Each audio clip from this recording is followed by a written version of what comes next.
রাত পোয়ালেই গণেশ পুজো, আর গণেশের একটি পছন্দের খাবার লাড্ডু ছাড়াও মোদক। তাই আজকে আমি একটু মোদকটা বানানোর চেষ্টা করলাম। প্রথমে একটা বাটিতে খানিকটা দুধ দিয়ে তার মধ্যে কেশরটাকে 10-15 মিনিটের জন্য ভিজাতে দিয়ে দিলাম। তারপরে পাত্রে যেটা করবেন, 2 চামচ ঘি দেবেন।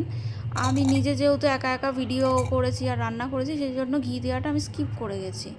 তারপরে 2 কাপ দুধ দেবেন।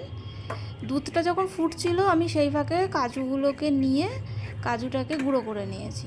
কাজুটা গুঁড়ো করতে করতে করতে এর মধ্যে দুধটা ফুটেও গেছে। দুধটা যখন বেশ খানিকটা ফুটে ঘন হয়ে গেছে, তার মধ্যে আমি 1.5 কাপ মতন দুধ আমলের গুঁড়ো দিয়ে দিয়েছি। ওটা খানিকক্ষণ নাড়ানোর পর তারপরে, যেহেতু আমল দুধ মিষ্টি, সেই হিসাবে আপনারা চিনিটা দেবেন, কতটা মিষ্টি খাবেন। চিনিটা ভালো করে মিশে গেলে তার মধ্যে কেশর মিশিয়ে যে দুধটা আমি রেখেছিলাম সেটাকে মিশিয়ে দিলাম। দিয়ে ওটা কন্টিনিউ নাড়াতে হবে কম আঁচে রেখে, নামালে দেখবেন এরকম একটা থিকনেস এসে যাবে। যখন বেশ ঘন হয়ে গেছে তখন কাজু যে গুঁড়ো করে রাখা হয়েছিল সেই গুঁড়োটা দিয়ে দেবেন, আর ওটা দিলেই দেখবেন জলটাকে বাদামের গুঁড়োটা টেনে নেবে, নিয়ে এরকম দেখবেন প্যান থেকে পুরো ছেড়ে দেবে।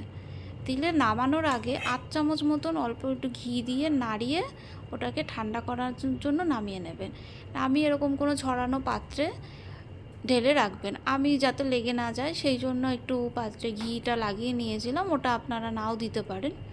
তারপরে যেটার মধ্যে মোদকগুলো বানিয়ে রাখবো, আমি সেই পাত্রটাতেও একটু ঘি দিয়ে নিজের হাতে অল্প একটু ঘি লাগিয়ে নিয়ে তারপরে যে মণ্ডটা তৈরি করেছিলাম সেটাকে, আমার কাছে যেহেতু কোনো শেপ ছিল না মোদক তৈরি করার জন্য, সেই জন্য আমি হাতেই মোদকটাকে বানিয়ে নেই, মোদকের শেপটা দেওয়ার চেষ্টা করেছি।